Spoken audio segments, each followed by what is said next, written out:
దాంట్లో రిపోర్ట్ ఏమున్నది, అందరూ చనిపోయినారంటే ఫైరింగ్లే అందరు చనిపోతారా? బహుశా జరగదు. ఎప్పుడు కూడా కొంతమంది గాయపడతారు. ఎప్పుడైనా నక్సలైట్లు పోలీసుల పైన అయినప్పుడైనా పోలీసులు గాయపడుతూనే ఉన్నాయి. గాయపడితే సరెండర్ చేసుకుని వదిలిపెట్టి చాలా చాలా ఉన్నాయి. నహానుభవంలో బొచ్చడున్నాయి.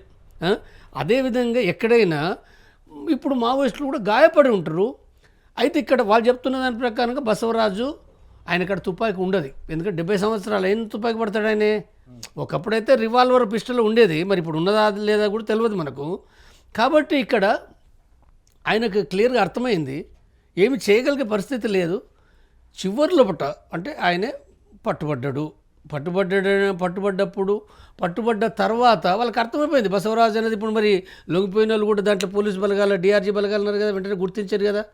కొంతమంది గాయపడిన వాళ్ళని పట్టుకుంటారు, బసవరాజుని పట్టుకున్న తర్వాత వాళ్ళు అంటే అవకాశం ఏంటంటే వాస్తవంగా మనకు ఎప్పుడు వచ్చింది వార్త 21వ తారీఖు అంటే 11 గంటలకు మనకు బయటికి ప్రసారం అయింది. అది ప్రసారం అయిన తర్వాత అప్పటికి అంటే దాదాపు ఫైరింగ్ అప్పుడే ముగిసిపోయింది. 10కో 9:30కో పొద్దున్న నుంచి 2 గంటలు జరిగింది కదా.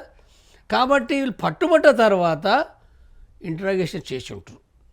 వార్తను ప్రసారం చేసిర్రు, బసవరాజు చనిపోయిండు అనేది ప్రసారం చేశారు. కానీ ఫోటో ఇవ్వలే.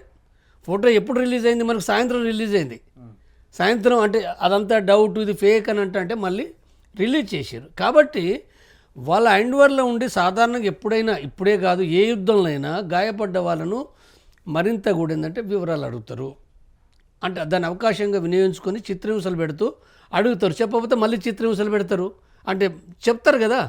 కాబట్టి ఈ రకంగా బసవరాజును కూడా చిత్రహింసలు పెట్టి, అనేక రకాల చిత్రహింసలు పెట్టి చివరికి వాళ్ళు ఎప్పుడు మధ్యాహ్నం సాయంత్రం వాళ్ళు చంపేశారు. అది అయితే ఇప్పుడు అందుకోసమే కదా ఇప్పుడు ఆ చిత్రహింసలు పెట్టారు కాబట్టి మనకు ఆ శవం వాళ్ళు ఇవ్వకపోవడం అనేది. ఎందుకు ఇవ్వరనంటే ఈ రకంగానే చిత్రహింసలు అంటే అవి బయటకు తెలుస్తుంది కాబట్టి తెలియని యుద్ధం అంతా వాళ్ళు చేశారు. కానీ ఈ యుద్ధం ఏదైతుందో ఇక్కడ యుద్ధం వాస్తవంగా ఇది యుద్ధం అంటారు. ఈ యుద్ధంలో అంటే మొదటగా మనం కొంత అనుమానించింది ఏంటంటే ఒరిస్సాలో పట్టుబడ్డారు అనేది కొన్ని వార్తలు వచ్చినాయి. కానీ అది తప్పని తేలిపోయింది. వాస్తవంగా ఏంటంటే యుద్ధ రంగంలో జరిగింది.